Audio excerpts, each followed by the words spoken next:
Welcome to DVSK lectures.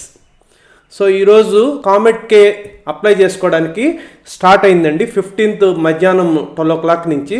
So ఎవరైనా కానీ కామెట్కే కానీ అప్లై చేయాలనుకుంటే ఇంకా అప్లై చేసుకోవచ్చు అండి. దానికి కావాల్సిన డాక్యుమెంట్స్ ఏంటివి, అసలు ఎన్ని సీట్స్ ఉన్నాయి, ఆ వివరాలన్నీ కూడా మనము ఈ వీడియోలో డిస్కస్ చేద్దామండి. సో ఆల్రెడీ కామెట్కే నోటిఫికేషన్ గురించి లేకపోతే కామెట్కే ఎగ్జామ్ గురించి వీడియోస్ చేశాను. సో అవి ఎవరైనా చూడకుండా ఉంటే వాటి లింక్స్ నేను డిస్క్రిప్షన్లో ఇస్తాను, ముందు అవి చూడండి. ఈరోజు అయితే మనకి బ్రోచర్ కూడా రిలీజ్ అయింది. సో వాటి వివరాలన్నీ కూడా మనము క్లియర్గా డిస్కస్ చేద్దాం.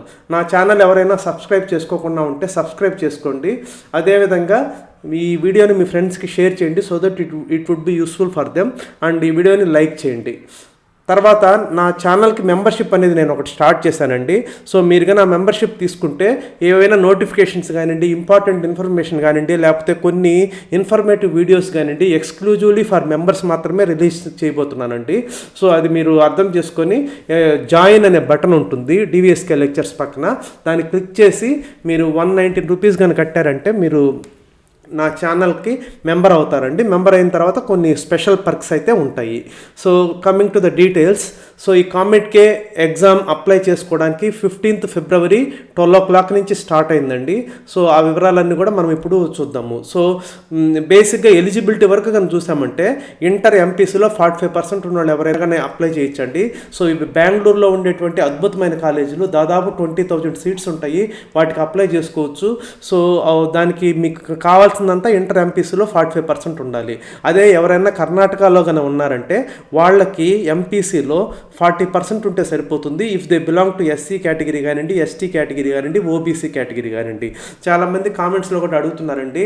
So diploma holders not eligible, ఆ పాయింట్ ఒకటి క్లియర్ చేసుకోండి. సో తర్వాత అప్లికేషన్ స్టార్ట్ 15th ఫిబ్రవరి నూన్ ఆల్రెడీ స్టార్ట్ అయిందండి. 24th ఏప్రిల్ 4:30 PM వరకు మీరు అప్లై చేసుకోవచ్చు. సో కామెట్కే ఎగ్జామ్ అనేది 28th మే 2023 జరుగుతుంది. సో రిజల్ట్ అనేది 10th జూన్ 11 AM వస్తుందండి. సో కామెట్కే అంటే consortium of medical engineering and dental colleges of Karnataka. So without any donation ఈ ఎగ్జామ్ రాయడం ద్వారా మన హైదరాబాద్లో ఉండే కాలేజీల కన్నా కూడా చాలా మంచి కాలేజీల్లో ఈజీగా మనము సీట్ అనేది తెచ్చుకోవచ్చు అండి. Everything would be through online counselling. So counselling అయిపోయి మీకు అడ్మిషన్ వచ్చే వరకు నేనైతే నా ఛానల్లో గైడెన్స్ కామెట్కేకి ఇస్తూనే ఉంటానండి.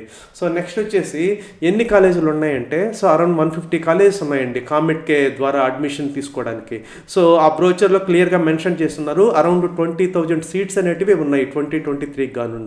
తర్వాత కామెట్కే యూజీఈటీ ఈ ఎగ్జామ్ రాయడానికి 1,800 కట్టాలండి అప్లికేషన్ ఫీ. తర్వాత కన్వీనియన్స్ ఛార్జ్ అంటే మీరు డెబిట్ కార్డ్ ద్వారా లేకపోతే క్రెడిట్ కార్డ్ ద్వారా పే చేస్తున్నారా, నెట్ బ్యాంకింగ్ ద్వారా పే చేస్తున్నారా, దాన్ని బట్టి ఒక 20 రూపీస్ కానివ్వండి, 30 రూపీస్ కానివ్వండి కన్వీనియన్స్ ఛార్జ్ అనేది ఉంటుందండి. సో యాక్చువల్ ఫీజు అయితే మాత్రం 1,800 రూపీస్. సో నెక్స్ట్ వచ్చేసి సిలబస్ ఆల్రెడీ మనం ఇంతకుముందు సిబిఎస్ఈ సిలబస్ అని చెప్పాము. ఇక్కడ క్లియర్గా ఇచ్చారండి 11th స్టాండర్డ్ నుంచి 33% క్వశ్చన్స్ మాత్రమే ఇస్తారు, 12th స్టాండర్డ్ నుంచి 67% ఆఫ్ ద క్వశ్చన్స్ ఇస్తారు. సో ఇది క్లారిటీగా ఇచ్చున్నారండి. సో 12th స్టాండర్డ్ నుంచి సిబిఎస్ఈ సిలబస్ ఎక్కువ పర్సంటేజ్ క్వశ్చన్స్ అనేటివి వస్తాయి. సో 67% 12th క్లాస్ నుంచి వస్తాయి, 11th క్లాస్ నుంచి ఓన్లీ 33% వస్తాయండి. ఆ పాయింట్ ఇప్పుడు మనకి క్లారిటీ వచ్చిందండి. తర్వాత ఆల్రెడీ ఈ ప్రీవియస్ వీడియోస్ కామెట్కే మీద నేనైతే చేశానో అవి చూస్తేనే మీకు మొత్తము క్లారిటీ వస్తుందండి. ఎందుకంటే పాయింట్స్ మళ్ళీ రిపీట్ అవుతాయని నేను ఓన్లీ మెయిన్ పాయింట్స్ వరకు చెప్తున్నానండి. తర్వాత మీరు ఆర్కిటెక్చర్ ఎవరైనా కానీ అప్లై చేయదలుచుకుంటే ఈ కామెట్కే ఎగ్జామ్ రాయనక్కర్లేదండి. కామెట్కే ఎగ్జామ్ తర్వాత కౌన్సిలింగ్ జరుగుతుంది, అప్పుడు డైరెక్ట్గా చేయాలంటే నాటా స్కోర్ పెట్టి మీరు అప్లై చేయొచ్చు. లేదా ఇంజనీరింగ్ కూడా కానీ అప్లై చేయాలని అంటే మాత్రం కామెట్కే ఎగ్జామ్ అయితే రాయాలి. ఆ స్కోర్ తోటి మీరు ఆర్కిటెక్చర్ వాటికి అప్లై చేసుకోవచ్చు అండి. సో నెక్స్ట్ వచ్చేసి మీరు కామెట్కేకి కానీ అప్లై చేయాలంటే ఏ డాక్యుమెంట్స్ ఉండాలంటే ఫోటోగ్రాఫ్ ఉండాలండి, సిగ్నేచర్ ఆఫ్ ద క్యాండిడేట్ ఉండాలి, so unique ID proof of the candidate ఉండాలి. సో యూనిక్ ఐడి ప్రూఫ్ అంటే డ్రైవింగ్ లైసెన్స్ కానివ్వండి, ఆధార్ కార్డు కానివ్వండి, అట్లా మీరు ఏదో ఒకటి పెట్టుకోవాలి. తర్వాత 10th మార్క్స్ లిస్ట్ ఒకటి అప్లోడ్ చేయాలి, signature of the parent upload చేయాలి, unique ID proof of the parent కూడా అప్లోడ్ చేయాలండి. సో ఈ డాక్యుమెంట్స్ అన్నీ రెడీగా పెట్టుకొని మీరు అప్పుడు కానీ అప్లై చేశారంటే తర్వాత మీకు అయిపోతుంది. So email ID, phone number ఇవన్నీ కూడా కామన్ అండి.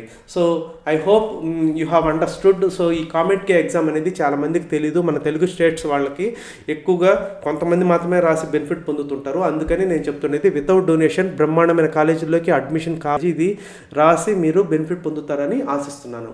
So I hope you have understood. నా ఛానల్కి సబ్స్క్రైబ్ చేసుకోండి, అదేవిధంగా ఈ వీడియోని మీ ఫ్రెండ్స్కి షేర్ చేయండి. Thank you.